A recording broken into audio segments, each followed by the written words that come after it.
हाँ good evening यार, good evening. हाँ नितिन जी देख लेंगे, बड़ी बात नहीं हो, नितिन जी देख लेंगे। गुड इवनिंग यार, फटाफट से आ जाइए आप लोग। आज हमें क्वांटम मैकेनिकल मॉडल खत्म करना है। थोड़ा सा बचा हुआ है, वो आज खत्म कर देंगे फटाफट से 1 घंटे के अंदर। फिर फ्री कर दूंगा, ठीक है। चलिए जल्दी से आ जाइए। एक बार कल का रिवाइज करेंगे फटाफट से। एक बार कल का हम रिवाइज करेंगे फटाफट से। ठीक, बताइए कुछ पढ़ के आए हो आप? हाँ मतलब 1 घंटे में खत्म हो जाएगा फिर। हाँ, यस, बढ़िया यार बढ़िया। चलें एक बार रिवाइज करते हैं। यस, ठीक है, आईटीसी में आ रहा होगा जो फिर एटॉमिक आ जाएगा। आईटीसी आए ना आए, वो तो आपको वैसे भी आना चाहिए। टेस्ट का सिलेबस आपके पास आ चुका होगा ना, तो उसमें देख लेना आप क्या दिया है। एटॉमिक में तो आपका क्वांटम नंबर तक आएगा। बाकी आईटीसी आएगा नहीं आएगा, मैं आपको कल कंफर्म कर दूंगा, तो उसके लिए आप परेशान मत होइए। कल मैं आपको कंफर्म कर दूंगा कि आईटीसी है क्या नहीं है, ठीक। चलिए तो फटाफट से रिवाइज करते हैं कि भैया क्या हमने सीखा था चीजों को। आज खत्म कर देंगे, ठीक है। आज हमारा सिर्फ ग्राफिकल पार्ट बचा हुआ है। जो ग्राफ्स पूछे गए हैं एग्जाम्स के अंदर या पूछे जा सकते हैं, ठीक है, वो वाला पार्ट बचा हुआ है। बाकी हमारा थ्योरी वाला पार्ट काफी कवर हो चुका हमारा। देखिए एक बार ध्यान दीजिए, और इस टॉपिक में ज्यादा घुसने की जरूरत नहीं है, मैं पहले बता चुका हूँ। जितना बता रहा हूँ उतना आप कीजिए, ज्यादा घुसेंगे तो फायदा नहीं, it will take your time और आपको फायदा भी नहीं होगा ऐसे कुछ। एग्जाम में कम आता है। तो मैंने बात की थी भैया कि हम साई की बात कर रहे थे। साई NLM, जो कि एक वेव फंक्शन है। इसका कोई सिग्निफिकेंस है नहीं, तो इसका स्क्वायर किया जाएगा, that is Sai square NLM। This is probability, this is probability. क्या प्रोबेबिलिटी है? Finding electron, probability of finding electron, probability of finding electron. अगर इलेक्ट्रॉन पाने की संभावना है तो साई स्क्वायर से आप देख सकते हैं, उसको निकाल सकते हैं। फिर हमने बात की थी नोड के बारे में कि नोड क्या होता है अपने पास। नोड एक ऐसी जगह होगी, एक ऐसा स्फीयर होगा, एक ऐसा डिस्टेंस होगा न्यूक्लियस से, जहां आपको डेंसिटी नहीं मिलेगी। अगर डिस्टेंस नाप पा रहा हूं, अगर मैं डिस्टेंस निकाल पा रहा हूं, अगर मैं डिस्टेंस की बात कर रहा हूं, तो मैं बात करूंगा रेडियल नोड के बारे में। किसकी बात करूंगा? रेडियल नोड के बारे में बात करूंगा। उसमें हमने कुछ सवाल भी किए थे। और दूसरा हम बात करते हैं कुछ एंगल्स के बारे में, कुछ एंगल्स के बारे में बात करते हैं, दैट इज, तो that will B angular node. इसको निकालते एल से हैं, इसको निकालते n-l-1 से हैं। ठीक, इसमें कोई ज्यादा बड़ी बात थी नहीं, हम जानते हैं इन बातों को। दोनों का मीनिंग हम जानते हैं।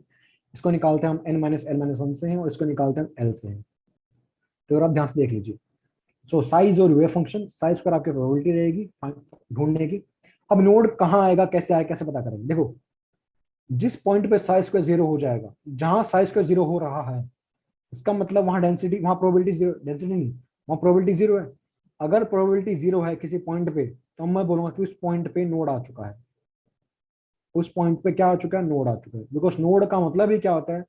जब डेंसिटी आपकी क्या हो जाए, जो प्रोबेबिलिटी आपकी क्या हो जाएगी, 0 हो जाए, फाइंडिंग की प्रोबेबिलिटी पाने की संभावना 0 हो जाए, तो साइज स्क्वायर जहां 0 होगा वो खेल खत्म हो जाएगा, आपका वहां नोड आ जाएगा। जिस वैल्यू के लिए 0 होगा वो नोड की वैल्यू आ जाएगी आपके पास।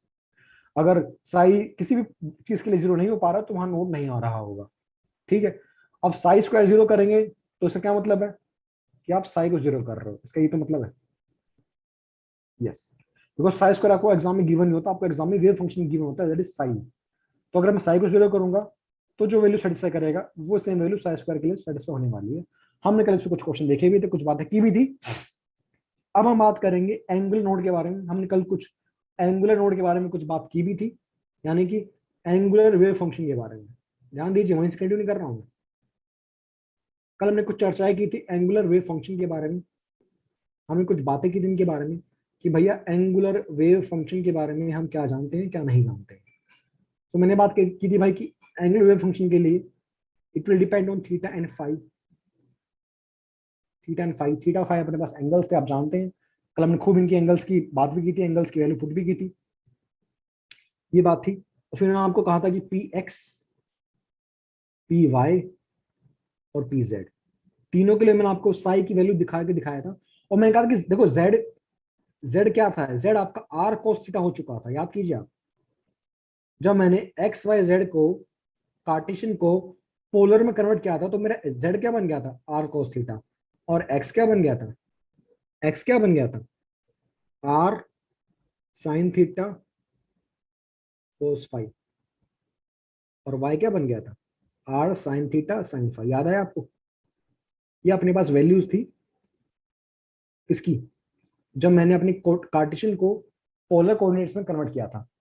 तो मैं बस ये बताना चाह रहा था आपको कि अगर आपको एग्जाम में सिर्फ ये गिवन हो कि फंक्शन गिवन हो फाइव, क्या गिवन हो, सपोज फाइव गिवन आपके पास 3/4 पाई की पावर 1/2, और ये गिवन है कॉस थीटा। और पूछता है कि भैया ये पी का फंक्शन है, लेकिन पी का कौन सा फंक्शन है, ये फंक्शन पी एक्स का है, ये फंक्शन पी वाई का है, या ये फंक्शन पी जेड का है। आपसे ये पूछेगा, मान लीजिए आपसे पूछेगा फंक्शन किसका है, पी एक्स का है, पी वाई का है, या पी जेड का है। ये आपसे पूछा जा सकता है एग्जाम के अंदर। थोड़ा सा फोकस कीजिए, पी एक्स का है, पी वाई का है, या पी जेड का है। तो आप देख लीजिए कि अगर जेड का होता तो पीछे cos थीटा आ रहा होता, पीछे क्या आ रहा है, cos थीटा आ रहा है, यानी कि ये फंक्शन पक्का पक्का पी जेड का हो जाएगा। बस मैंने इसकी बात की थी कि ऐसे हम पहचान सकते हैं, ऐसे हम चीजों को थोड़ा पहचान सकते हैं। अगर मुझे ना पता हो कि मेरा वेव फंक्शन किसका गिवन है, वो पी एक्स का था, पी वाई का था, पी जेड का था, तो इस तरीके से आप उसको पहचान भी सकते हैं।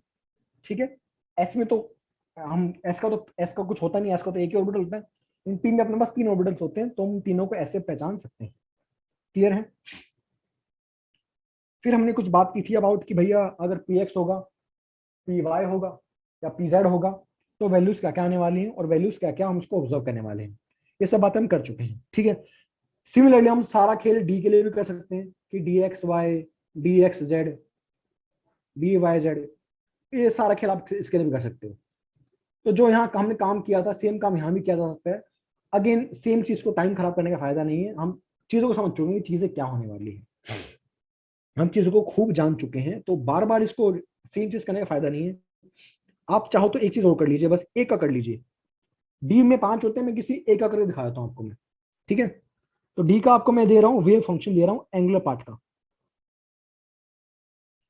हाँ डी एक्स वाई का दे रहा हूँ, और फंक्शन लिखा हुआ है आपके सामने, सम वैल्यू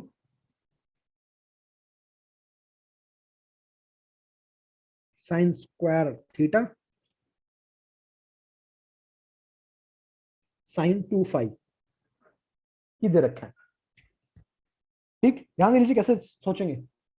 आपको डी एक्स वाई के बारे में ये जानकारी दी है, आपसे नोड पूछता है, नोडल प्लेन पूछता है आपसे कि नोडल प्लेन कौन कौन से मिलेंगे, कहाँ मिलेंगे। तो मुझे बताएंगे आप इसमें कितने एंगुलर नोड हो जाएंगे, ध्यान दीजिए भैया, इसमें कितने एंगुलर नोड हो जाएंगे। तो आपको पता है कि एंगुलर नोड की वैल्यू एल के बराबर होती है, और डी के लिए L2 होता है।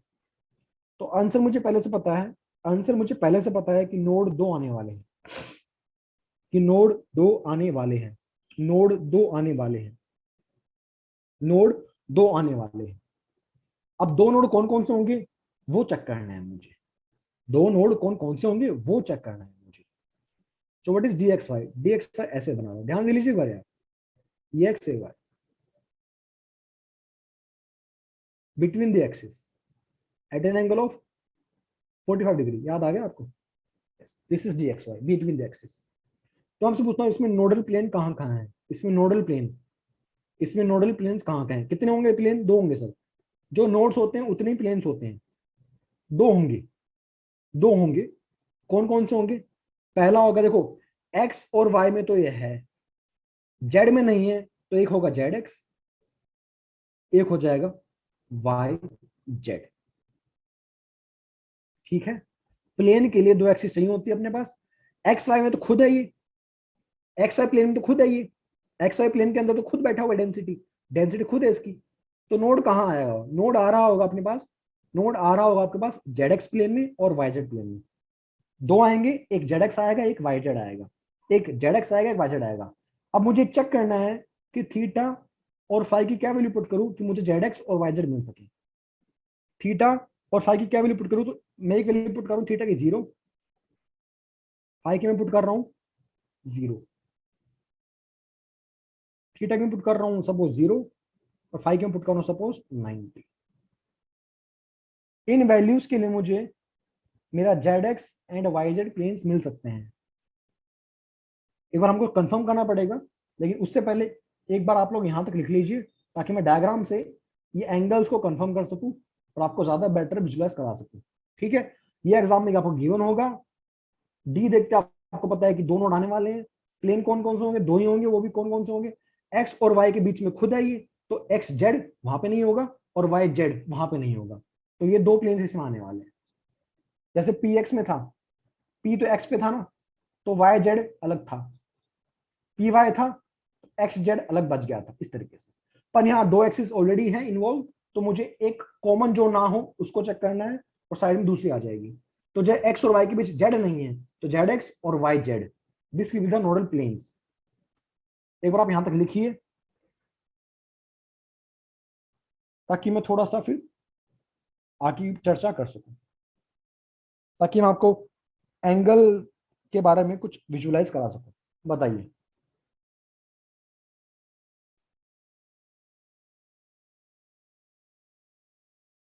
करके देख लेते, करके देख लेते, कोई बड़ी बात नहीं है।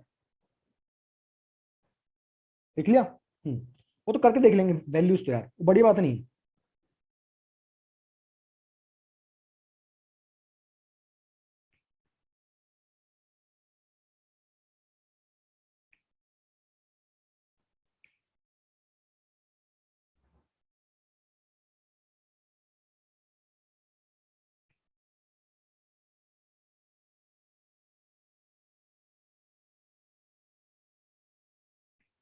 ये फाइव था,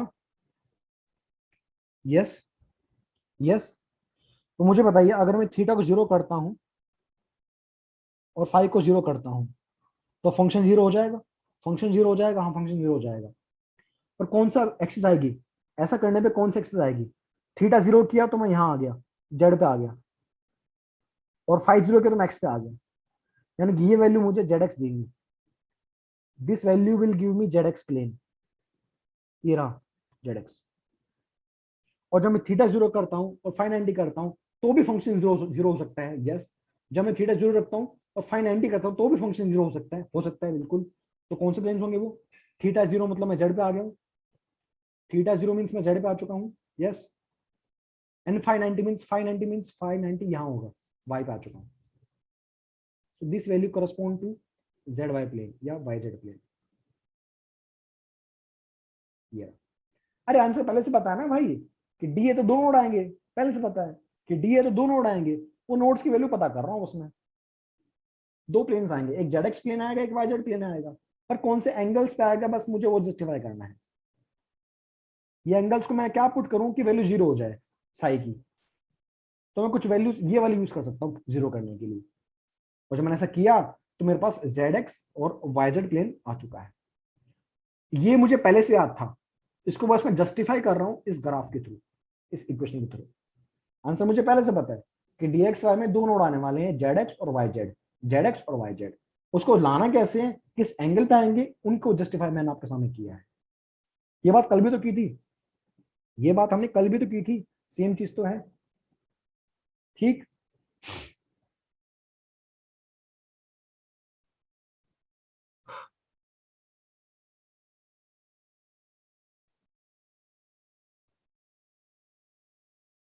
जल्दी कॉपी कीजिए यार, एक बार आप लोग कॉपी करें फटाफट से।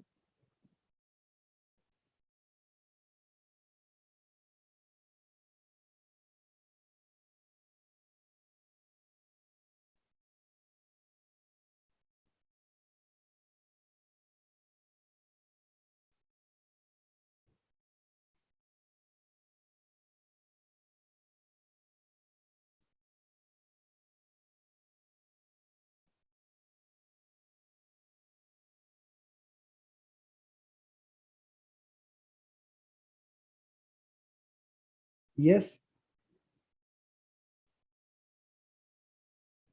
चलिए ये हमारा था एंगुलर पार्ट और रेडियल पार्ट खत्म हो चुका है। अब हम कुछ ग्राफ्स की बात करेंगे कि ग्राफ्स कैसे कैसे बनते हैं, किस किस के बीच बनते हैं, ठीक है, वो थोड़ा इंपॉर्टेंट पार्ट है, वहां से क्वेश्चन आ भी रखा है। हाँ अमन जी बताइए। कर सकते हैं अमन जी, वो भी पॉसिबिलिटी है, वो पॉसिबिलिटी है। हाँ नोड ही पूछा था यार, नोड ही, हाँ। नितिन जी बता दूंगा ना भाई, क्यों उस पर चिपका बैठा तू, नितिन भैया उसके अलावा जिंदगी नहीं है क्या तेरी? बता दूंगा ना, बता तो दिया मैंने। नहीं अमन जी दो ही आएंगे। आप जो अमन कह रहे हैं वो प्लेन निकाल के देखिए, वो प्लेन आएगा ही नहीं। आपको लग रहा है कि सर थीटा 90 कर दूंगा, वो कर दूंगा, आप वो कीजिए और ये वैल्यू निकालिए, ये वैल्यू निकाल के देखिए, वो आएगी नहीं वैल्यू। ठीक है, ठीक। और फाइन 90 करने का फायदा नहीं है, वो साइन 2 थीटा है, साइन 2 फाई है वो। आगे बढ़ते हैं, चलिए ये सब कल कर चुके थे, अब आगे बढ़ते हैं। सो साई क्या था अपने पास, psi is psi R which is depend on NL multiplied by psi LM which is theta and phi, यही बात की थी अपन ने, ध्यान देना यहाँ पे, फोकस, ये बात की थी। ये वेव फंक्शन था, मैं इसको स्क्वायर कर सकता हूँ, यस स्क्वायर कर सकता हूँ इसको मैं, कोई बड़ी बात नहीं, इसको मैं स्क्वायर कर सकता हूँ।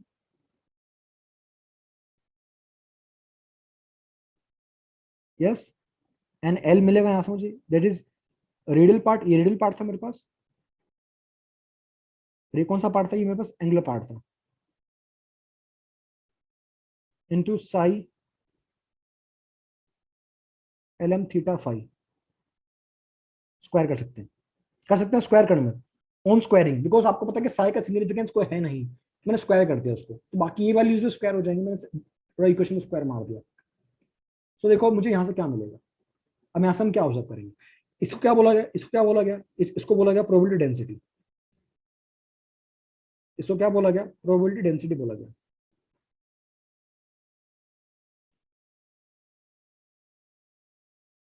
इसको क्या बोला गया, radial probability density, because square बन गया ना अभी ये, स्क्वायर तो डेंसिटीज हो जाएंगी, प्रोबेबिलिटी हो जाएंगी, it will radial part, it will radial probability density.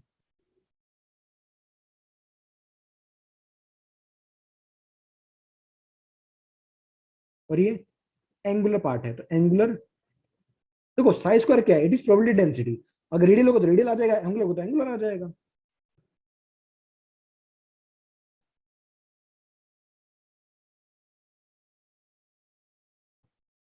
Angular probability density, इसकी बात हम कर रहे हैं, इसकी बात हम कर रहे हैं, ध्यान देना यार। अब मैं इसमें से उठा रहा हूं, ये ज्यादा काम का हमारे है नहीं, बिकॉज इसको mathematically we can't find out, angles की ज्यादा बात हम करते भी नहीं है, जितने बात करनी थी हम बात यहाँ कर चुके हैं ऑलरेडी। अब मेन चीज है ये रेडियल वाला पार्ट, तो radial probability,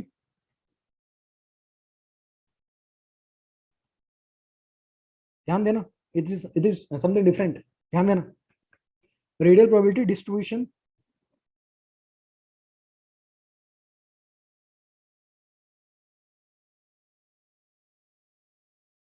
function, short form RPDF, RPDF, RPDF, radial probability density function, RPDF इसका शॉर्ट फॉर्म यूज कर रहे हैं। इसका फंक्शन क्या हो जाएगा, this function is 4 pi are square into psi r square, radial probability क्या आता है, this is the radial probability, उसको मैंने 4 पाई आर स्क्वायर से मल्टीप्लाई कर दिया, इसको रेडियल प्रोबेबिलिटी को, और ये पूरा फंक्शन क्या बन गया, this become R P D F, radial probability distribution function, yes radial probability distribution function, this become a new function known as RPDF. इसका यूज क्या देखेंगे अभी, ध्यान देने एक बार यार, मैंने अपना रेडियल प्रोबेबिलिटी को मल्टीप्लाई किया है 4 पाई r² की वैल्यू से to get my new function as RPDF, that is radial probability density function.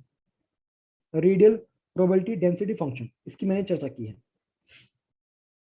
ठीक, तो इधर साई स्क्वायर आर क्या है? This is radial probability density. Density density का मतलब क्या होता है? That is radial probability, radial probability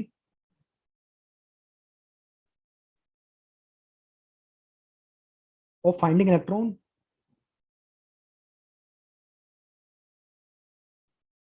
per unit volume.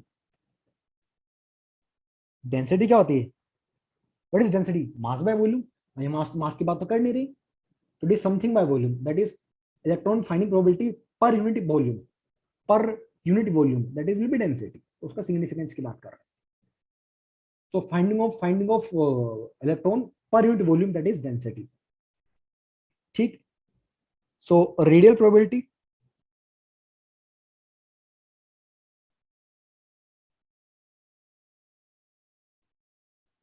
of finding electron is as good as psi r square into dv. dv is that small change in volume. dv means small change in volume. This dv stands for small change in volume, because this psi r square is what? Density, probability density per unit volume. तो वो एक volume के लिए उतना है, तो d v volume के लिए कितना हो जाएगा? साई स्क्वायर डीवी हो जाएगा। ये बात करने की बात कर रहे हैं, पर यूनिट वॉल्यूम, यानी कि वन वॉल्यूम के लिए वो उतनी वैल्यू हो जाएगी। सो डीवी के लिए वैल्यू कितनी हो जाएगी? इनटू डीवी कर दिया मैंने। सिंपल मैथमेटिक्स है, हल्के से बात जानती हूँ बातों को। थोड़ा सा मैं आगे कैरी करता हूँ, इसका सिग्निफिकेंस क्या है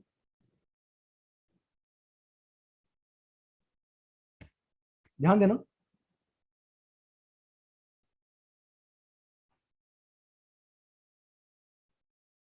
radial probability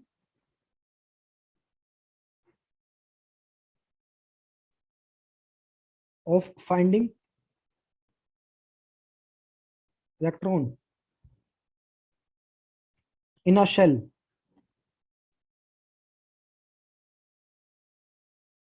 of thickness dr at a radial distance r। समझते हैं एक बार, समझते हैं इस बात को, समझते हैं इस बात को। ये थोड़ा इंपॉर्टेंट है भाई, जो भी चल रहा है इंपॉर्टेंट चल रहा है। यहाँ से एग्जाम में क्वेश्चन पूछ चुका है जेई वाला, इसलिए बिना बात में लिखवा रहा हूँ। तो इसकी वैल्यू कितनी हो जाएगी? Psi r square into volume of that shell, volume of that shell, volume of that shell हो जाएगी। क्या मतलब है कहने का? मान लो आपके पास ये न्यूक्लियस है, या आपके पास शेल है, और ये डिस्टेंस आर है, इसके जस्ट थिक, इस आर के जस्ट हल्का सा थिकनेस ले रहा हूं, a distance element of D R, इसको बोला कि D r, this thickness, this thickness, this thickness, जो थिकनेस ली है मैंने, इस डी आर में कितनी प्रोबेबिलिटी मानने की, आने की। मुझे पता कि यहाँ नोड है, अगर यहाँ नोड है मान लो तो वहां डेंसिटी होगी नहीं। अगर मान लो यहाँ नोड है तो, अगर नोड नहीं है तो वहां डेंसिटी मिलेगी। मैं ये कह रहा हूँ उस आर प्लस डी आर में कितनी कितनी डेंसिटी पाने की, कितनी प्रोबेबिलिटी पाने की, यानी कि उस डी आर वॉल्यूम में, उस डी आर एरिया में, इस डी आर एरिया में कितनी, इस थिकनेस के अंदर कितनी संभावना है इलेक्ट्रॉन पाने की, उस छोटे से एलिमेंट के अंदर, उस छोटे से डी आर एलिमेंट के अंदर। फिजिक्स में आप करते हो वाली चीजें, ये वॉल्यूम एलिमेंट या फोर्स एलिमेंट या डिस्टेंस एलिमेंट उठा लेते हो, उसकी संभावना निकालना है, यानी कि इस डीआर के अंदर कितनी संभावना है अपने पाने की, इस डीआर के, यानी कि आर पे तो संभावना हो सकती है, आर के हल्का सा आगे पॉइंट, पॉइंट जैसे आर कितना होगा, r can be suppose 1 metre मान लो, तो this d r can be as small as 0.01 metre. इतनी सी थिकनेस में कितनी कितनी प्रोबेबिलिटी मिलने की, इलेक्ट्रॉन मिलने की प्रोबेबिलिटी, ये बात चल रही है। ठीक, उसको थोड़ा और जस्टिफाई करता हूं मैं, पहले पूरा होने दो मुझे इस बात को, पूरा करने दो मुझे इस बात को। And what is volume of shell, इस शेल की वॉल्यूम कितनी हो जाएगी, that will be 4/3 pi r plus d r. R तो पहले से है और डी आर और आ गया, आर प्लस डी आर आया ना, cube cube minus 4/3 pi r cube. Yes और नो? अरे मुझे सिर्फ डीआर की वॉल्यूम चाहिए भैया, इस डीआर की मुझे वॉल्यूम चाहिए खाली। अरे बिना वॉल्यूम कैसे निकालोगे डेंसिटी, अरे बिना वॉल्यूम कैसे निकालोगे डेंसिटी मूर्खो, कैसे निकालोगे सर? पूरी पूरा डिस्टेंस कितना हो गया, आर प्लस डी आर, इतना डिस्टेंस कितना आर, तो इसका डिस्टेंस कितना हो गया डी आर, तो डी आर की वॉल्यूम कितनी होगी, पूरे की वॉल्यूम माइनस आर की वॉल्यूम।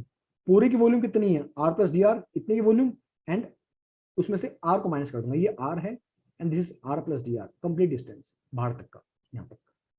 तो मैंने कंप्लीट में से इनर शेल माइनस कर दिया, तो डी आर वाला वॉल्यूम का वॉल्यूम आ जाएगी, उस डी आर वाले एरिया का, उस डी आर वाली थिकनेस का वॉल्यूम आ जाएगी। ये बात है, क्लियर है? क्लियर है? तो we can substitute, we can solve it, yes we can solve it. 4/3 pi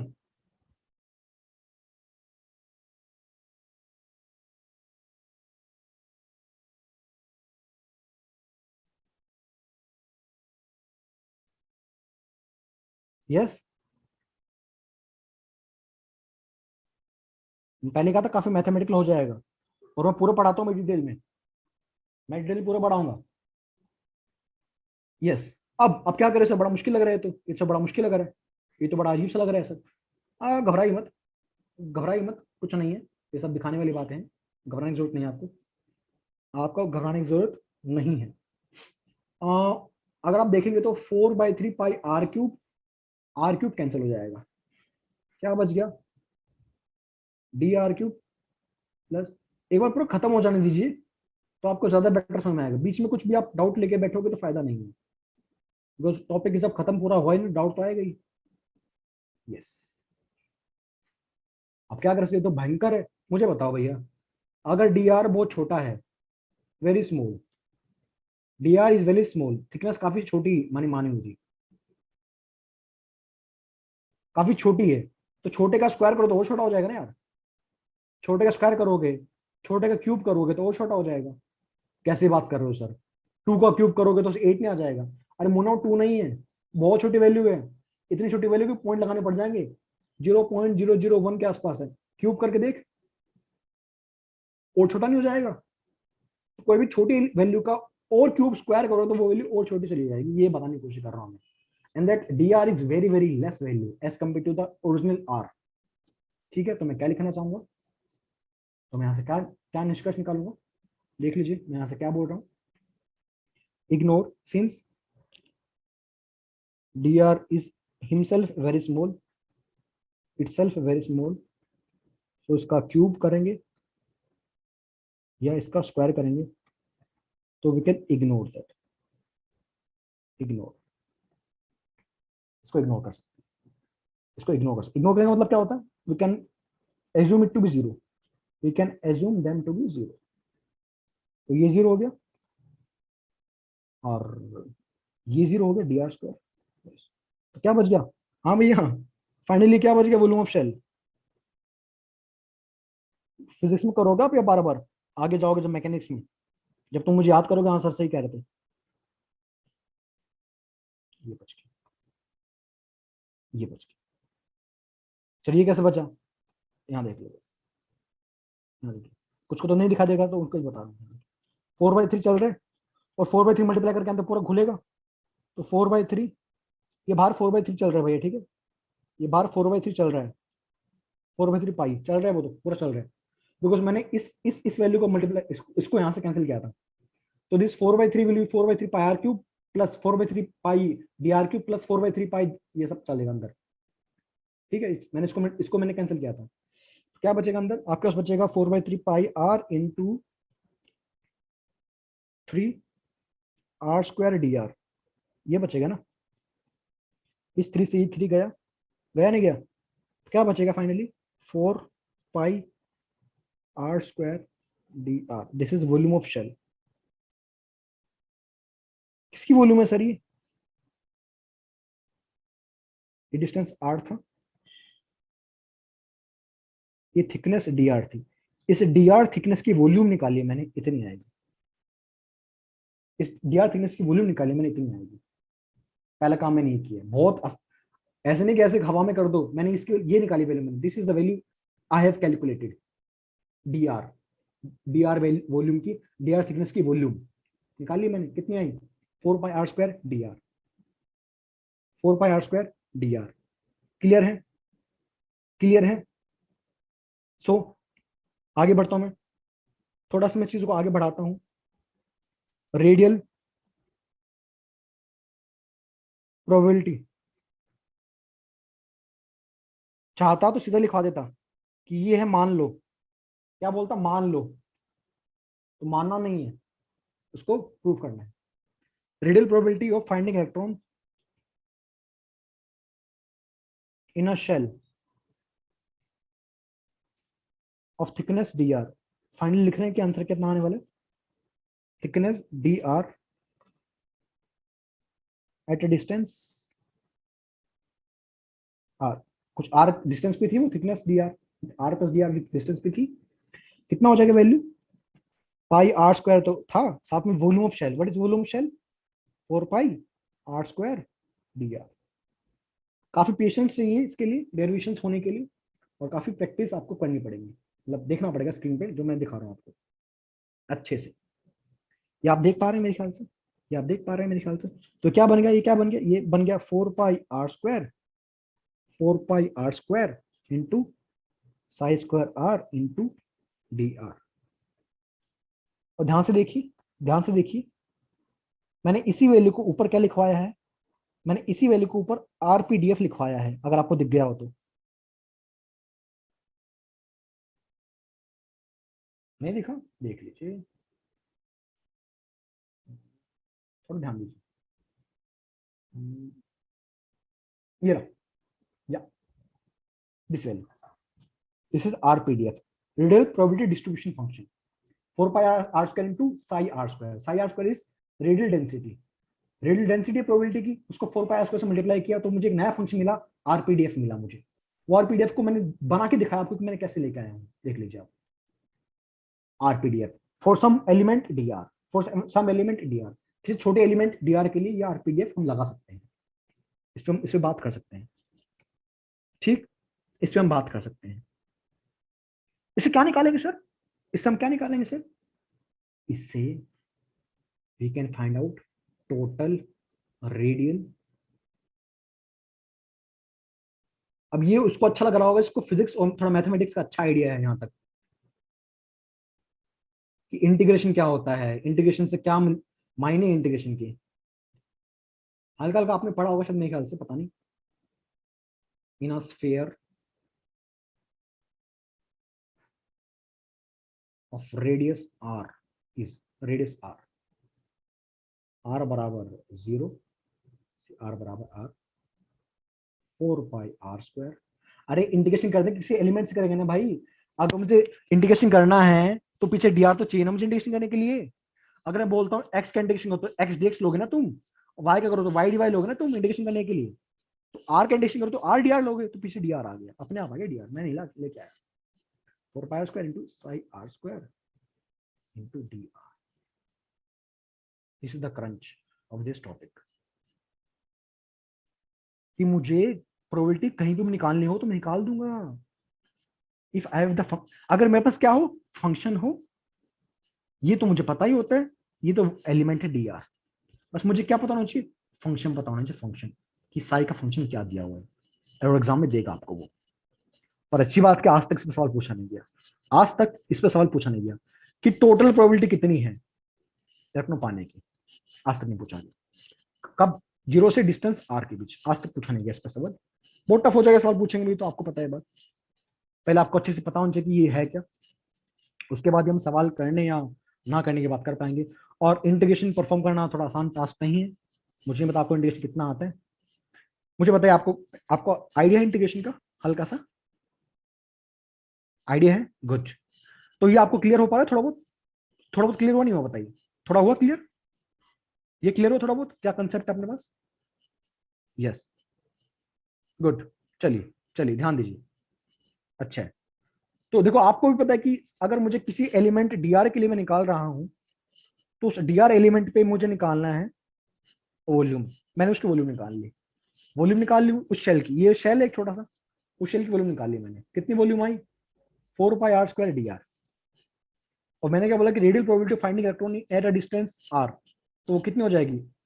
this into the volume, into volume, into volume हो जाएगी। वॉल्यूम कैसे हो जाएगी सर? आपने वॉल्यूम कैसे कर दिया मल्टीप्लाई में? यहाँ देखिए, यहाँ की ये क्या है? वॉल्यूम है।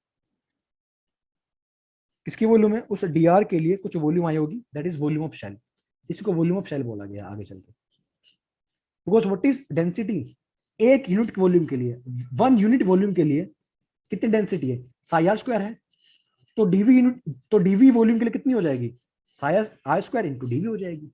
तो पहले डीवी निकालना पड़ेगा ना मुझे, d v means volume of shell, उस डीआर डिस्टेंस के लिए। वो निकाला है मैंने, वो निकाल के मैंने मल्टीप्लाई किया, तो मुझे ये मिल गया। इसमें इस वाले टर्म को मैं क्या बोल रहा हूँ? This term is known as RPDF, जो मैंने ऊपर लिख के आया था। Using this as a function, using this we can calculate total probability of finding electron in a sphere from distance 0 to distance r के बीच, कहीं कोई भी वैल्यू आ जाएगी। मान लो बोलता है एग्जाम के अंदर कि साई कुछ वैल्यू दे रखी है आपके पास, तो आप साई स्क्वायर निकाल लेंगे। हाँ सर, निकल जाएगा साई देते ही, वो निकल गया। डिस्टेंस सपोज r बराबर 0 से डिस्टेंस r बराबर 2a0, इसके बीच निकालो कितनी संभावना है, तो वैल्यू पुट कर देना 4πr², साई स्क्वायर जो आपने निकाला होगा यहाँ पुट कर देना into D R, and you can perform integration. यहाँ से टॉप क्लास क्वेश्चन बन सकता है, आज तक बना नहीं है, बहुत अलग है। एडवांस ने आज तक यहाँ से क्वेश्चन पूछा नहीं है, पर एडवांस ने इसका ग्राफ पूछा हुआ है, इसलिए टॉपिक थोड़ा इंपॉर्टेंट है। एडवांस ने इसका ग्राफ पूछा हुआ है, क्वेश्चन अभी तक बना नहीं है, लेकिन मैथमेटिक्स इन्वॉल्व है तो क्वेश्चन बनने की चांस काफी हाई है। बनेगा तो आप बना सकते हो, आपसे बन जाएगा सवाल। ठीक है, बस आपको फॉर्मूला पुट करना है, साई की वैल्यू पुट करनी है, साई स्क्वायर की वैल्यू पुट करनी है, और काफी इजी सवाल देगा आपको एग्जाम में, देगा भी तो क्या तक पूछा नहीं है तो, और टफ भी देगा तो क्या फर्क पड़ता है, वैल्यू आपके सामने है, बस इंटीग्रेशन टफ हो जाएगा उसके लिए। चलिए, तो अब हम बात करें ग्राफ के बारे में, ग्राफ्स के बारे में बात करेंगे। ग्राफ कौन कौन से बनाने पड़ते हैं हमको इस टॉपिक के लिए? ये ग्राफ लास्ट पार्ट है, बस ग्राफ खत्म, ये टॉपिक खत्म, ग्राफ खत्म और टॉपिक खत्म। टॉपिक में था क्या? Sai, Sai square. Psi square दो पार्ट होते हैं, एक रेडियल पार्ट, एक एंगुलर पार्ट। एंगुलर पार्ट को हम डील करते नहीं है, एंगल्स डील करना मुश्किल होता है, थोड़ा बहुत डील किया था हमने कल, और थोड़ा बहुत आज डील किया था, that is more than sufficient planes निकालने के लिए। फिर हमने बात की आज रेडियल प्रोबेबिलिटी डेंसिटी फंक्शन की, आरपीडीएफ की बात की। RPDF will be 4πr² into psi square, 4πr² into psi square. और फिर मैंने बात की किसी किसी वॉल्यूम एलिमेंट के लिए, किसी शेल के लिए, किसी शेल के वॉल्यूम एलिमेंट के लिए कितना डिस्टेंस रहेगा, क्या रहेगा, कितनी प्रोबेबिलिटी रहेगी, सब निकाल सकते हैं। चलिए, अब ग्राफ बनेंगे आपके दो तीन प्रकार से। कौन कौन से सर? एक बनेगा साई आर वर्सेस आर, यानी कि wave function, radial wave function versus distance. दूसरा बन सकता है आपके पास, इसका स्क्वायर कर दीजिए, वर्सेस डिस्टेंस। यस, ग्राफ बन सकते हैं इसमें, एग्जैक्टली बन सकता है ग्राफ इसमें, ग्राफ खूब बनते हैं इसमें, ग्राफ खूब बनते हैं इसमें, इस पे ग्राफ खूब बनते हैं, और ग्राफ बन सकते हैं। यस, एक और ग्राफ पॉसिबल है, एक ग्राफ और पॉसिबल है, एक ग्राफ और पॉसिबल है, एक ग्राफ और पॉसिबल है। कौन सा वाला सर? आरपीडीएफ वर्सेस आर के बीच तीन ग्राफ्स बनेंगे। सर ग्राफ बनाना बड़ा मुश्किल काम है सर, सबसे इजी पार्ट यही है, इजीएस्ट पार्ट। क्यों? तुम्हें नोड आता है चेक करना? हाँ सर वो तो आता है, बस खत्म, चेक कर लो। कैसे देखेंगे? ध्यान दीजिए एक बार, थोड़ा सा ध्यान दीजिए, हर बात को समझेंगे, कुछ भी आपको मानना नहीं है, आपके सामने चीज आएगी। ठीक है, ऑब्वियसली कुछ चीज एक्सपेरिमेंटल है, तो हमको कुछ चीजों को उसको यूज करना पड़ेगा, जैसे आरपीडीएफ एक्सपेरिमेंटल है, फिर मैंने काफी कोशिश की आपको मैथमेटिकल फॉर्म दिखाने की, तो मैं दिखा पाया। चलिए, सपोज मैं इसके ग्राफ बना रहा हूँ, पहले पहले मैं इसके ग्राफ्स की बात कर रहा हूँ, ध्यान देना यार। सपोज आपके सामने 1s ऑर्बिटल है, अब ध्यान देना यार, 1s का मुझे ग्राफ बनाना है, psi 10, 1s means 10 versus r. Psi लिखा हो या क्या लिखा हो, आर लिखा हो, आर 1s लिखा हो, एक ही बात है यार, वो साई लिखे वो या आर लिखे, एक ही बात है, उससे मतलब नहीं करता। तो मुझे बताएंगे आप कि ग्राफ कैसे बनेगा, हम उसमें विचार करते हैं ग्राफ के बारे में, ग्राफ की फंक्शन कैसे होगी। सबसे पहले मुझे बताएं कि 1s में रेडियल नोड है कि नहीं।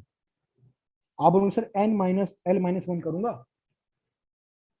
तो सर n-l-1 करने पे सर रेडियल नोड नहीं आ रहा, n-l-1 करने पे रेडियल नोड 0 आ रहा है सर, नोड नहीं आ रहा है सर, डिस्टेंस करने पे डिस्टेंस के साथ नोड आ ही नहीं रहा सर। मतलब नोड आने का क्या मतलब है तेरा? सर नोड तब आएगा सर जब कुछ वैल्यू आर की आएगी सर, आर की कुछ वैल्यू आएगी तो सर नोड आ जाएगा। बिकॉज सर नोड कब आएगा सर? जब साइज 0 हो जाएगा सर। नोड कब आएगा सर? जब साइज 0 हो जाएगा सर। मैंने कहा ये बात तो सही कह रहे तुम, ये तो तुम सही कह रहे तुम कि नोड कब आएगा, नोड कब आएगा जब साइज किसी पॉइंट पे 0 हो जाएगा। नोड आ ही नहीं रहा, मैथमेटिकली नोड आ ही नहीं रहा।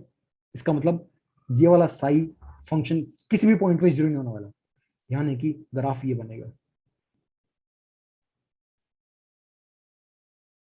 एक्सपोनेंशियल ग्राफ है, but this graph will not touch, ये वाला ग्राफ इसको टच नहीं करेगा।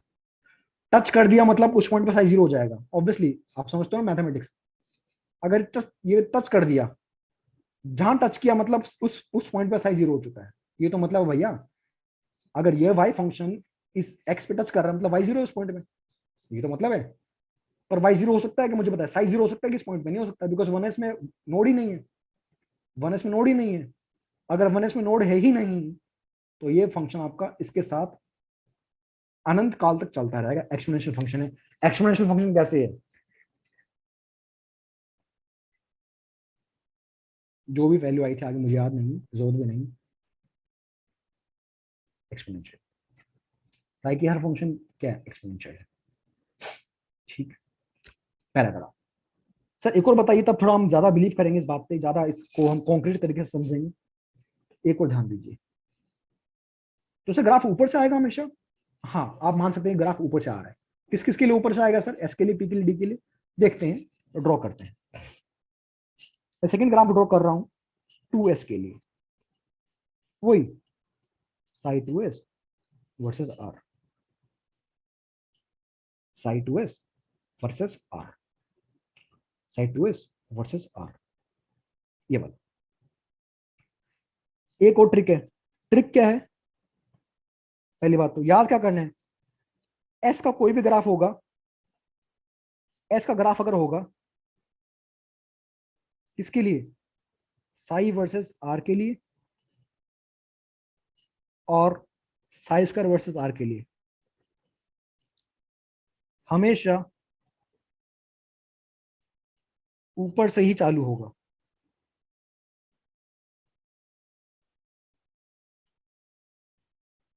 ऊपर से मतलब इस पॉइंट से, इस पॉइंट से, ऊपर से चालू है, ऊपर चालू होगा, हमेशा ऊपर से ही चालू होगा, हमेशा ऊपर से ही चालू होगा। इस बात को ध्यान रखना यार। क्यों होगा? Because S is spherical, S spherical है, एस स्फेरिकल है, एस स्फेरिकल है। तो वो रीजन, वो उसका वो लॉजिक आता है वहां से कि स्फेरिकल होने की वजह से एक्सपेरिमेंटली पाया गया है कि आर की वैल्यू बढ़ने के साथ डिके करता है। पहले बात तो डिके डिके कर रहा है, वैल्यू कम हो रही है, लेकिन स्टार्टिंग वाला पॉइंट भी इसका ऊपर ही रहता है। ये बात है। मुझे बताइए 2s में नोड कितने आएंगे? What is radial node in 2s? तो आप कहेंगे सर इसमें वैल्यू 1 आएगी। एक नोड आएगा, इसका क्या मतलब है? किसी एक पॉइंट पे जाके साइज 0 होगा, इसी मतलब आपका साइज 0 एट वन पॉइंट। आप ही कहना चाह रहे हैं एक नोड आएगा, तो ये बात आपकी सही है लग रही है मुझे। कल प्रूफ भी क्या था अपने 2s के लिए एक नोड आता है, मैथमेटिकली वैसे प्रूफ किया था। तो इसका ग्राफ ऊपर स्टार्ट होगा,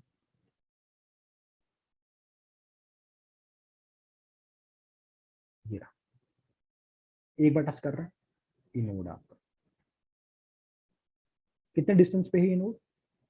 कल देखा था डिस्टेंस कितना था 2s वाले नोड का, r बराबर 2a नोट आ रहा था, याद आया आपको? याद आया? अब कुछ बच्चे सर ये ग्राफ वापस ऊपर जाएगा सर ऐसे। अरे क्यों लेके जा रहे हो भाई, जब मैं लेके नहीं गया था। अगर तुम वापस ऊपर लेके जाओगे तो एक कट और आ जाएगा। अगर वापस ऊपर लेके जाओगे, अगर वापस ऊपर लेके जाओगे ऐसे तो एक कट और आ जाएगा, तो दो नोड बन जाएंगे। पर आप जानते हैं कि इसमें तो नोड एक ही है, तो आप दोबारा ऐसा काम ना करें। अब एक और बात देख लीजिए, अगर ध्यान से देखना चाहते हो, this is positive region, this is negative region. इसका मतलब साई की वैल्यू यहाँ पे तो नेगेटिव आ चुकी है सर। तो साई का क्या मतलब है सर, इसलिए तो मैंने कहा था, इसलिए मैंने कहा था साई का कोई फिजिकल सिग्निफिकेंस नहीं होता, बिकॉज साई की वैल्यू नेगेटिव और साई की वैल्यू पॉजिटिव दोनों हो सकती हैं। इसलिए मैंने कहा था ग्राफ से बाद में प्रूफ भी कर दूंगा, साई का कोई सिग्निफिकेंस नहीं है, बिकॉज साई की वैल्यू नेगेटिव पॉजिटिव दोनों हो सकती है। Probability and probability can be negative. अगर साई मुझे प्रोबेबिलिटी बताता तो प्रोबेबिलिटी कांट भी नेगेटिव ना, हम जानते हैं प्रोबेबिलिटी वैल्यू 0 से 1 के बीच होती है, नेगेटिव तो नहीं हो सकती ना, लेकिन साई की वैल्यू नेगेटिव हो सकती है, इसलिए साई का कोई सिग्निफिकेंस नहीं है। किसका सिग्निफिकेंस है, साई के स्क्वायर का सिग्निफिकेंस है, साई की स्क्वायर का सिग्निफिकेंस है। आपको और आइडिया मिला होगा, थोड़ा सा आइडिया और ले लीजिए। 3s का ग्राफ बनाते हैं, same graph psi 3s that is 30 versus r. S का है तो ग्राफ ऊपर से चालू होगा, एक बार कट करेगा यू निकल जाएगा, एक कट, दो कट, दो बार कट किया मींस दो वैल्यू, दो पॉइंट पे, दो पॉइंट्स के ऊपर साई 0 हो रहा है, और आपको पता है कि 3s में दो नोड आते हैं, यस और नो। यानी कि आप साई 3s 4s 5s सबका ग्राफ बना लेंगे, कुछ याद करने की जरूरत है बस में। मुझे बताइए क्या आपको ग्राफ में कुछ आइडिया मिला, अब तो और ग्राफ बनाऊंगा, लेकिन यहां तक क्लियर है कि नहीं बताइए पहले मुझे, यस और नो, यस और नो, मिल पा रहा है आइडिया? आंसर पहले से पता है, आंसर पहले से पता है, आंसर पहले से पता है, आंसर पहले से पता है। नहीं नहीं भास्कर जी वही बता रहा हूँ, भास्कर जी वही बता रहा हूँ कि 8 0 को तुम ये मत माने ना, लिखो लिखो, लिखो आराम से, वही बता रहा हूँ। ये मत सोचो कि सर न्यूक्लियस से आएगा, नहीं, न्यूक्लियस पे तो डेंसिटी होती नहीं ना यार, हमको पता है कि न्यूक्लियस पे डेंसिटी होती ही नहीं है, तो न्यूक्लियस का चालू मत कर देना इसका ग्राफ। और ऐसा ग्राफ स्फेरिकल होता है यार, ऐसे स्फेरिकल, तो स्फेरिकल होने की वजह से एक्सपेरिमेंटली पाया गया इसका ग्राफ ऊपर से आता है, ये मेरा आपके हाथ में नहीं है, हम इतनी बात प्रूफ कर पा रहे, it is more than sufficient. इस प्रूफ करने के लिए हमको फिर हायर मैथमेटिक्स और फिर एक्सपेरिमेंट करनी पड़ेगी, ठीक? इतनी ट्रिक लगा रहा हूँ बताओ, बच्चे तुम्हें बोलेंगे भैया फोरस का ग्राफ बनाओ, लोग परेशान हो जाएंगे कैसे बनाते फोरस का ग्राफ, बड़ा मुश्किल है बनाना। क्या मुश्किल है भाई, फोरस में 3 नोड आने वाले, n minus l minus one से 3 नोड आएंगे, मतलब टक टक टक टक टक, खत्म खेल। हाँ बताओ, कर लोगे? चलो थोड़ा सा और चलते हैं, थोड़ा सा आगे और मामला और बढ़ाते हैं। अभी मैं सिर्फ ये वाले ग्राफ बना रहा हूँ, पहले वाले, ये वाले ग्राफ इसके बाद बनेंगे, पहले ये बना लो, ठीक? चलिए और बनाए, एस का तो बन गया ना, एस का तो बना लो, क्या पी का बना ले? एस के अलावा अगर आप पी का बनाते हैं, डी का बनाते हैं, या एफ का बनाते हैं, उससे मुझे मतलब नहीं। एस के अलावा कोई भी ग्राफ बनेगा, अगर पी और डी का ग्राफ बनाते हो आप, तो साई का ग्राफ हो, साई स्क्वायर का ग्राफ हो, ऑलवेज ओरिजिन से चालू होगा, ये चालू होगा ओरिजिन से हमेशा। तो डिफरेंस बस पता होना चाहिए, आंसर आ जाएगा। चलेंगे ओरिजिन से चलने वाले हैं ये, कौन कौन से, पी के डी के एफ के, जो भी रहेगा, पी या डी या एफ आगे कर लीजिए। सिर्फ एस का ग्राफ चलता है ऊपर से, बिकॉज एस इज स्फेरिकल, तो एक्सपेरिमेंटली पाया गया कि उसकी वैल्यू ओरिजिन से चालू नहीं हो पाती है, उसकी वैल्यू किसी किसी पॉइंट से चालू होती है, कोई वैल्यू आती है उसकी स्टार्टिंग में, कोई वैल्यू स्टार्टिंग में उसकी आती है, उसको मैथमेटिकली या किसी बात से बोलना जस्टिफाई करना वो गलत बात है, because it is experimental fact. उसको मैं बोल दूं कि नहीं ऐसा होता होगा, नहीं, जब तक कुछ बात कॉन्क्रीट ना हो उसको बोलना नहीं चाहिए, ठीक है? तो ग्राफ बना ले इसकी, चलिए सपोज आप 2p का ग्राफ बनाइए, 2p का ग्राफ, 2p में n minus l minus one करेंगे तो नोड 0 आ जाएगा, नोड है ही नहीं, नोड है ही नहीं तो टच भी नहीं होगा, टच भी नहीं होगा, ओरिजिन चालू होगा। हाँ हाँ, टच मत कर देना, टच मत कर देना, क्रॉस को बस सीधा ले जाओ, सीधा टच मत कर देना, easy, easy, yes it is easy, yes it is easy. 3p, 3p एक नोड आएगा, आप जानते हैं, वन नोड इज देयर। फटाफट करो भाई, अभी खत्म हो गया टॉपिक, आप क्या करोगे तुम, अब तो छापो बस, इतना एक्सट्रीम इतना ज्यादा पढ़ा रहा हूँ कि इससे इतना पूछा नहीं जाएगा एग्जाम के अंदर। एक नोड आएगा, देखो पी का ग्राफ है, चालू कहां से होगा, ओरिजिन से, एक नोड आएगा, तो ऐसे ले जाओ, कट, एक नोड आ गया, खत्म, कर लोगे। बाकी 4p 5p वो सब तमाशा आप कर सकते हो, वो आप कर सकते हो। सेम काम डी के लिए कर सकते हो, एफ के लिए कर सकते हो, वो आप इच्छा है आपकी। आपको आइडिया मिल चुका है कि क्या करना है। अब दोबारा सुन लीजिए, दोबारा सुन लीजिए, दोबारा सुन लीजिए, दोबारा सुन लीजिए। अगर साई वर्सेस आर या साई स्क्वायर वर्सेस आर है और एस का ग्राफ है, एस का ग्राफ तो हमेशा ऊपर से ऊपर से ऊपर से चालू होगा। एस का ग्राफ किस किस के लिए, साई वर्सेस आर, यानी कि इन दोनों के लिए। इसकी बात अभी नहीं कर रहा मैं, इसकी बात बाद में करूंगा, क्योंकि इसको पढ़ तो चुके हैं अपन, सिर्फ ग्राफ बनाना है। इसको पढ़ तो हम चुके हैं, ये जो ऊपर क्या तमाशा किया था ना, ये सब इसी के लिए किया था, पढ़ तो चुके हैं। तो साई वर्सेस आर और साई स्क्वायर वर्सेस आर में अगर एस है तो ग्राफ ऊपर से आएगा, अगर पीडीएफ है तो ग्राफ ओरिजिन से आएगा। अब आपका काम है ग्राफ नंबर 2, साई स्क्वायर। मान लो आप मुझे 2s के लिए ग्राफ बना के दिखाइए, 2s के लिए, 2s के लिए बना सकते हैं आप ग्राफ। सर 2s में से एक नोड आएगा सर, हाँ तो नोड दिखाओ ना। सर एस का ग्राफ तो ऊपर से स्टार्ट होगा सर, हाँ। सर एक बार टच, सर टच कर गया सर, टच करेगा सर ये,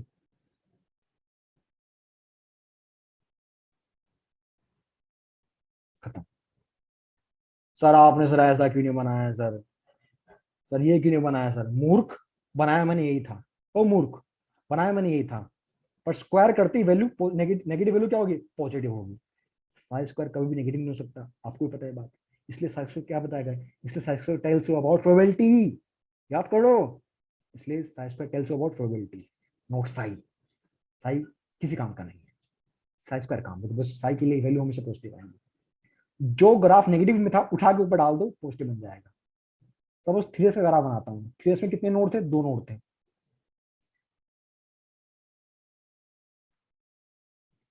ये देखो ये था ग्राफ किसका, 3s का, साई वर्सेस आर कैसे था, एक कट, दो कट, घूमते रहो, एक कट, दो कट। लेकिन मैंने अभी इसको स्क्वायर कर दिया, ध्यान दो भाई, सबका ध्यान स्क्रीन पर होना चाहिए। इसको मैंने स्क्वायर कर दिया स्क्वायर। अब बताओ,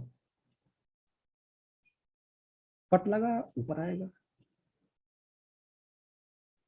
कट लगा ऊपर आएगा, चल जाएगा, ऐसे चलेगा। कुछ इस टाइप से बनने वाले दो कट्स, ये पूरा पार्ट जो नेगेटिव था ये ऊपर आ जाएगा, हम पर ऐसे स्क्वायर कर देना आपने यार, इजी, कर लोगे, मुश्किल है। सेम काम आप पी और डी के लिए कर लेना। बस पी का ग्राफ तो नीचे चालू हो जाएगा। मान लो आपने बनाना, आपको बनाना 3p ग्राफ, सपोज आपको 3p का बनाना है ग्राफ, ठीक है, लो बनाओ साई स्क्वायर के लिए। तो आपको पता है पी है तो चालू कहां से होगा, ओरिजिन से होगा, और 3p में एक नोड आने वाला है, ओरिजिन से चालू होगा।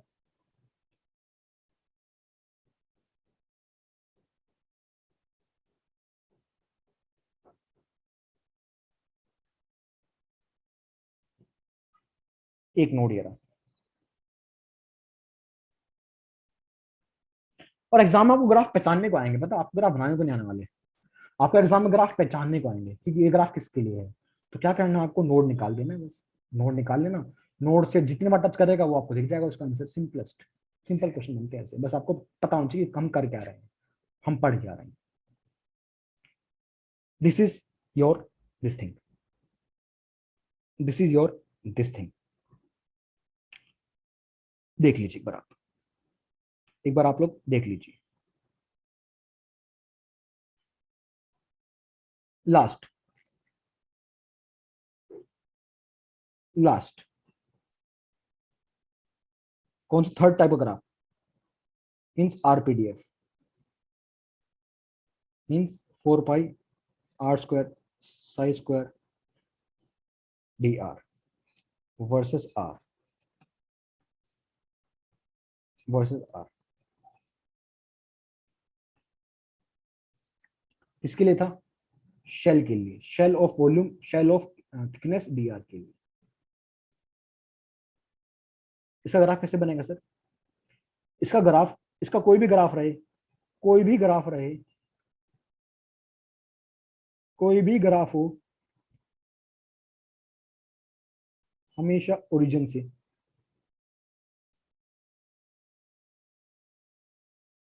हमेशा ओरिजिन से, हमेशा, चाहे वो एस हो, पी हो, डी हो, एफ हो।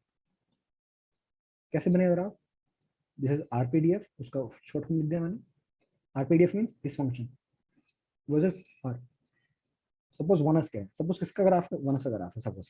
1s में नोड है ही नहीं, 1s में नोड है ही नहीं, चालू होगा,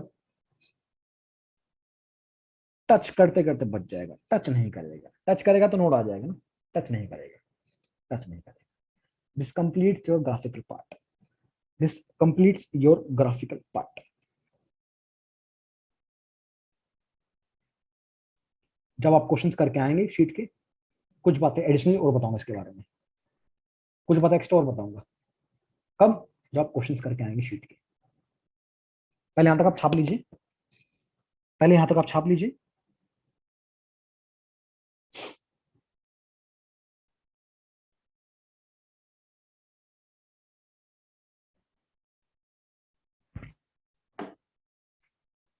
लिख लिया? नहीं नहीं, एटॉमिक कंप्लीट हो गया, लेकिन न्यूक्लियर बचा है, न्यूक्लियर केमिस्ट्री बचा हुआ है। नहीं करेगा, कट नहीं करेगा, कट कैसे करेगा यार, कट कैसे करेगा? 1s में कैसे कट कर सकता है, 1s में तो नोड ही नहीं है ना, नोड है ही नहीं तो कट कैसे करेगा, कट नहीं कर रहा। हाँ अगर 2s होता तो कट करता, 2s हो तो कैसे बनेगा, आरपीडीएफ,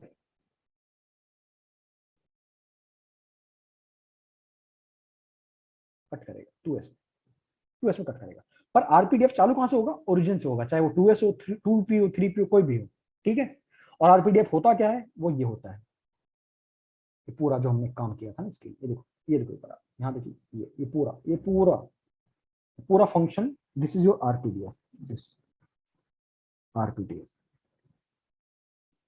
इनटू डीआर था, तो वहां से देखो ये लिखा हुआ मैंने, आरपीडीएफ लिखा भी हुआ, यहाँ पे लिखा भी हुआ। बड़ा तगड़ा चीज है भैया ये इतना आसान चीज नहीं है पढ़ाने में और समझने में। मुझे पता आप थोड़े कंफ्यूज हो गए होंगे, लेकिन परेशान बिल्कुल ना हो, उतना रेलेवेंट नहीं है एग्जाम में जितना आप रेलेवेंट समझ लो, लेकिन मैंने सब बातें आपको बता दी हैं, कुछ बातें आपसे छिपाई नहीं है कि भाई ये है ऐसे ऐसे, नहीं ऐसे ऐसे कुछ नहीं है। और आपको फिजिक्स आती है हल्की हल्की, तो मैं, मुझे लग रहा है कि आप ये चीज पकड़ गए होंगे मेरे ख्याल से, इसमें कुछ गजब चीज नहीं बताया मैंने, बेसिक बात बताई, बेसिक मैथमेटिक्स इंक्लूड करके। फिर बता रहा हूँ इस पार्ट में क्या इंपॉर्टेंट है, मैं आपको समराइज कर देता हूँ, ठीक है। एक बार मैं इस पार्ट को समराइज करता हूँ, सारी ट्रिक्स बता चुका हूँ, कैसे पहचानोगे क्या करोगे, मैं एक बार इस पार्ट को समराइज कर रहा हूँ, समराइज मैं कर रहा हूँ इस पार्ट को, एक बार ध्यान दे लीजिए, समराइज कर रहा हूँ मैं, ध्यान दे लीजिए। Psi no significance, psi no significance, psi square significance है। आपने देख भी लिया कि साई स्क्वायर की वैल्यू हमेशा पॉजिटिव रहेगी, ग्राफिकली भी वैसे भी, इसलिए सिग्निफिकेंस क्या है, it is probability density, probability density. फिर मैंने बात की कि मेरे जो फंक्शन है साई एन एल एम, ये दो भागों से मिलकर बना है, साई एन एल से इंटू साई एल एम से। इसको बोला गया रेडियल पार्ट, इसको बोला गया एंगुलर पार्ट। घर पे जाके रिवाइज पूरा पूरा करना, आपको ऐसे नहीं आएगा मजा, मैंने आपको 2 ढाई क्लास दी है इस टॉपिक के ऊपर, ध्यान दीजिए। इसके बाद फिर मैंने इसको अलग से उठाया, और मैंने कहा कि पहले से मुझे आंसर पता है, पहले से आंसर क्या पता है मुझे, पहले से आंसर पता है कि नोड कितना आने वाले, बस मुझे साई को जीरो करना है, और साई को जीरो करूंगा, जहां जहां साई जीरो होगा वो मेरे पास नोड्स की वैल्यू आते जाएंगी, जो हमने कल क्वेश्चन लगाई हुई थी उस पर। फिर मैंने कहा था कि साई एल एम, ये दिस इज एंगुलर पार्ट, और एंगुलर पार्ट मुझे क्या बताएगा, एंगुलर पार्ट मुझे बताएगा अबाउट नोडल प्लेन, इसमें नोडल प्लेन कितने हैं, नोडल प्लेन कितने हैं, that will B value of L के बराबर होगी। थीटा और फाई को इस्तेमाल करके हमने कुछ वैल्यूज निकाली थी, यहां से आपने उस बात को देख लिया था, ठीक। ये ज्यादा इंपॉर्टेंट नहीं है, कुछ आइडिया आपको था, उतना आइडिया मोर देन सफिशिएंट है। ये थोड़ा सा इंपॉर्टेंट है, बिकॉज यहाँ से न्यूमेरिकल्स बन जाते हैं, न्यूमेरिकल्स बन सकते हैं। और फर्दर इसको यूज करके मैंने आज बात की इसके बारे में, आरपीडीएफ के बारे में, इसी वॉल्यूम एलिमेंट डीवी के लिए what is the probability density. तो क्या अपने पास क्या आया था function 4πr² into psi square probability density, this is RPDF, किसके लिए, एट थिकनेस dr के लिए। तो यहाँ से लगा के integration for any value of r, for any value of r बराबर a नोट, जो भी ये वैल्यू रखेंगे आप, वैल्यूज आपके पास, दिस इज टोटल प्रोबेबिलिटी। फिर मैंने बात की इसके बारे में, ग्राफ के बारे में। ग्राफ तीन प्रकार के बनने वाले हैं, एक साई वर्सेस आर, एक साई स्क्वायर वर्सेस आर के बीच, एक आरपीडीएफ ग्राफ। और आरपीडीएफ ग्राफ एग्जाम में पूछा भी हुआ है आपके एडवांस में, ठीक है, इसलिए बिना बात नहीं पढ़ाया, पूछा हुआ है। इसमें एस का ग्राफ होगा तो ऊपर से आएगा, बाकी सभी नीचे से आएंगे। इधर भी सेम, इधर भी सेम, बिकॉज साई का सिर्फ स्क्वायर करना है आपको, यानी कि जो वैल्यू नीचे आ रही होगी ग्राफ की वो वैल्यू उठ के ऊपर आ जाएगी बस, और कुछ नहीं होने वाला। आरपीडीएफ में सभी वैल्यूज, सभी ग्राफ, चाहे वो एस का हो, पी का हो, डी का हो, सभी ग्राफ्स ओरिजिन से ओरिजिनेट होंगे, ओरिजिन से। बिकॉज जब मैं इसको डेरिवेशन की थी, मैंने इसकी डेरिवेशन, तो वो डेरिवेशन मैंने सेंटर से मान के की थी, न्यूक्लियस से डिस्टेंस मान के की थी मैंने, न्यूक्लियस से वो डिस्टेंस मैंने मान के की थी, इसलिए सभी वैल्यूज जो आपके ओरिजिन से ही ओरिजिनेट होने वाले हैं। This completes your atomic structure वाला part, but we are left with nuclear chemistry. Nuclear chemistry that is radioactivity, सुना है radioactivity, uranium, thorium, atom bomb, ये बम, वो bomb, nuclear chemistry. So this will take 2 classes, I think, classes. But before that, atomic का आप लोग homework कुछ लगा के आएंगे, तब मजा आएगा मुझे। तो बताइए, यहां तक का मामला ठीक है, घर जाके रिविजन करना ही होगा ऑब्वियसली, उसके बिना तो मजा आएगा नहीं, उसके बिना तो मजा मुझे भी नहीं आएगा। हाँ, अब बताइए, नहीं जाएंगे आरपीडीएफ ग्राफ, नहीं जाएंगे बिकॉज आरपीडीएफ में स्क्वायर आ रहा है, आरपीडीएफ में स्क्वायर आ रहा है तो वो नहीं जाएगा, बिकॉज आरपीडीएफ में क्या आ रहा है, साई का स्क्वायर आ रहा है, तो वो भी नेगेटिव में नहीं जाने वाला। खुद करिए राजा जी, आपको इंडिकेशन आना चाहिए फिर तो यार, उसका मैं कुछ नहीं कर सकता। चलो जी, उसका क्वेश्चन बनते ही नहीं है पहली बात तो, ठीक है। हाँ, सिलेबस में आपको पता कर दूंगा, बड़ी बात नहीं है। हाँ, कॉम्प्लिकेटेड तो है बिल्कुल यार, थोड़ा कॉम्प्लिकेशन होंगे ऑब्वियसली, बिल्कुल होंगे, उस पर है नहीं क्वेश्चन यार, उस पर क्वेश्चन है ही नहीं, इस पार्ट पे क्वेश्चन अभी तक आया नहीं हुआ ना, तो वरी मत कीजिए, आएगा तो इंडिकेशन लगाना है आपको, दिमाग लगाना ही बस, चुपचाप साई की वैल्यू पुट कर देना, साई स्क्वायर की वैल्यू लगा देना इंडिकेशन।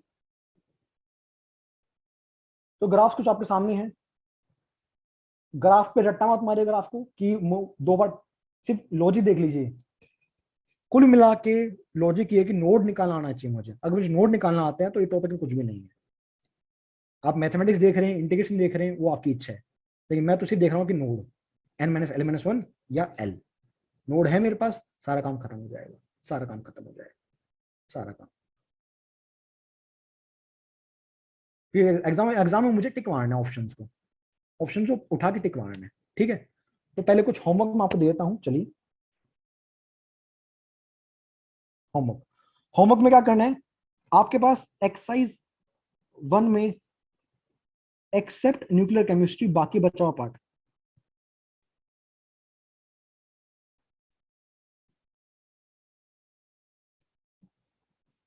ठीक, एक्सेप्ट न्यूक्लियर केमिस्ट्री, बाकी बचा हुआ पार्ट। एंड एक्सरसाइज 2 वगैरह में क्या करना है, उसका भी काम दे देता हूं मैं, एक्सरसाइज 2 वगैरह में क्या करना है उसका भी काम दे देता हूं मैं आपको, एक बार रुक जाइए।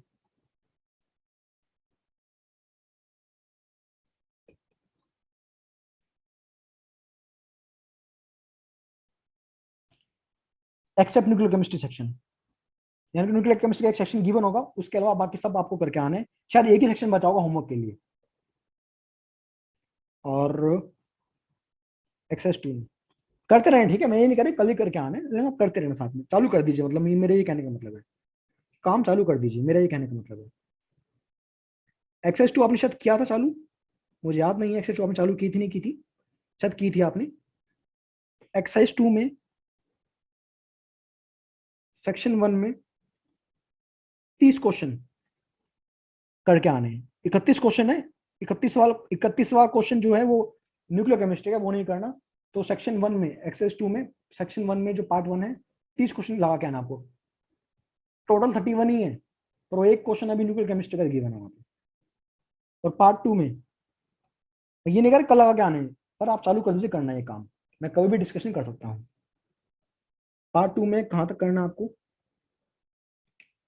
पार्ट 2 में आपको 15 क्वेश्चन करने हैं। 16 क्वेश्चन टोटल है, टोटल 16 है, 15 कर लेने हैं आपको। कर लीजिएगा, हम अगले हफ्ते आराम से डिस्कस कर लेंगे, आप आराम से कर लीजिएगा, वरी मत कीजिए। और क्वेश्चन इजी हैं, इतने मुश्किल क्वेश्चन नहीं आपसे ना बन पाए। पार्ट 3 में बिकॉज हमारा टॉपिक खत्म हो चुका है यार, तो जो भी क्वेश्चन बचे हैं आप कर लीजिए। पार्ट 3 में आपको 17 क्वेश्चंस करके आने, 17 क्वेश्चंस।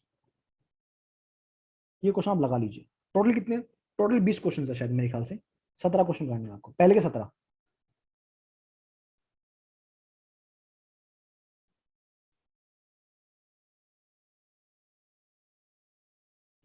पार्ट 4 जो कि आपके पास कॉम्प्रिहेंशन सेक्शन है,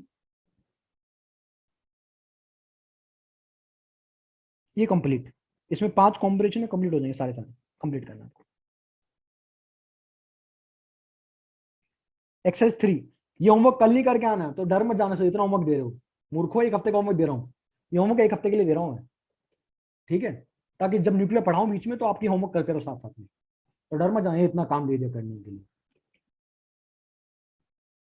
कुछ बच्चे होते हैं बाद में मैसेज करते हैं, इतना काम कौन देता है सर, हम तो एक क्वेश्चन नहीं कर पाते। एक्सरसाइज 3 देख लीजिए। आपके पास एक्सरसाइज 3 में 2 सेक्शन गिवन होंगे। जे एडवांस का सेक्शन गिवन है, उसमें कितने क्वेश्चन करके आने हैं सर? उसमें पहला करना है, तीसरा करना है, चौथा, छठा, सातवां, आठवां, नौवां, 10वां, 12वां। जो जो आप कर सकते हो बता रहा हूं मैं। 15, 16, 16 is very important question, class में कराऊंगा मैं। 17, 18, 19, 20, 22। ठीक है, इतना आप कर सकते हैं एक हफ्ते का। आपके पास 1 वीक का टाइम है, 1 week time to complete this stuff. और एक हफ्ते में तो आप 2 बार कर लेंगे शायद। पर शनिवार को या फ्राइडे को जो हमारी क्लास होगी, सैटरडे और फ्राइडे मुझे नहीं पता हमारी क्लास कब है, यानी कि कल के बाद जो भी क्लास होगी हमारी, कल के बाद जो भी क्लास होगी, कल नहीं, कल कोई क्लास है या नहीं मुझे पता नहीं, पर सैटरडे फ्राइडे जो भी क्लास होगी हमारी, उस टाइम पे हम लोग ये वाला काम डिस्कस करेंगे। ये वाला काम देख लीजिए आप। मैं बहुत स्पेसिफिक हूँ, तो आप होमवर्क नोट डाउन कर लीजिए भैया, कब क्या करके आना है। इस हफ्ते में जो भी क्लास होगी हमारी आखिरी क्लास, इस हफ्ते की आखिरी क्लास जो भी हमारी होगी, इस हफ्ते की आखिरी क्लास जो भी हमारी होगी, उस टाइम ये पहला और ये दूसरा पार्ट डिस्कस किया जाएगा। और नेक्स्ट वीक आपका ये एडवांस का सेक्शन और बाकी बचा हुआ ये डिस्कशन किया जाएगा। उसके बाद मेंस और न्यूक्लियर केमिस्ट्री एक साथ कर लेंगे। उसके बाद मेंस और न्यूक्लियर केमिस्ट्री में एक साथ कर लेंगे। ठीक, तो बताइए भाई एक बार, क्या होमवर्क नोट डाउन कर लिया आपने? ये आप ऐसा कर लीजिए, you can take screenshot if you want, please take screenshot, मैं समय दे रहा हूँ, प्लीज टेक स्क्रीनशॉट। चलिए मुझे बताइए। हाँ भैया। नहीं, एपीएसपी नहीं करनी यार, एपीएसपी नहीं करनी होती। नहीं, एग्जाम में आपका शोर्टेज नहीं आ रहा है, आपका सिर्फ क्वांटम नंबर तक आ रहा है, आपके क्वांटम नंबर तक आ रहा है सिर्फ, आपका शोर्टेज नहीं आने वाला। ठीक, चलिए। एपीएसपी करनी फिर चॉइस थी, एपीएसपी अभी करनी नहीं है, एपीएसपी की रिक्वायरमेंट बाद में करेंगे, जब कुछ सिलेबस खींच जाएगा ना हमारा, तब ये बिकॉज एपीएसपी क्लास डिस्कशन के लिए नहीं होती यार,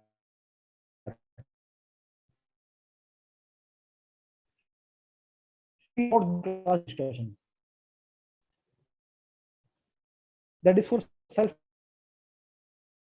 प्रैक्टिस। ये पहला पेज है,